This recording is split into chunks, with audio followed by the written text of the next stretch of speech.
বেশি অহংকার করলে মৃত্যু এবং পতন।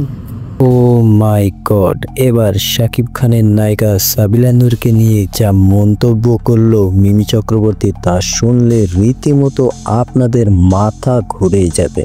আমি সবসময় এটা বলি যে আমি নিউ ইয়ার রেজলিউশনে বিশ্বাস করি না। সম্প্রতি এই ভারতীয় নায়িকা সাবিলা নূরের কিছু ভিডিও শাকিব খানের সাথে দেখেছে সোশ্যাল মিডিয়াতে। শাকিব খানের সাথে সাবিলা নূরকে দেখার পরে মিমি চক্রবর্তীর মাথা তো পুরাই আগুন হয়ে গেছে যে এই নায়িকা শাকিব খানের সাথে কেমনে চান্স পায়, যেখানে শাকিব খান এখন ঢালিউডের শীর্ষ নায়ক তো বটেই, সারা বিশ্বেই এখন তুমুল জনপ্রিয়তার শীর্ষে আছে। আর এরই পরিপ্রেক্ষিতে মিমি আরো বলে যে শাকিব যেখানে বলিউড এবং কলকাতার সুন্দরী সুন্দরী নায়িকাদের সাথে অভিনয় করছে, সেখানে সাবিলা একজন নাটকের নায়িকা, আর এই নায়িকার সাথে সিনেমা করা শাকিবের মোটেই ঠিক হয়নি। তো দর্শক, মিমির এই মন্তব্য শুনে আপনাদের কি মতামত সেটি আমাদের কমেন্ট বক্সে জানিয়ে যেতে পারেন।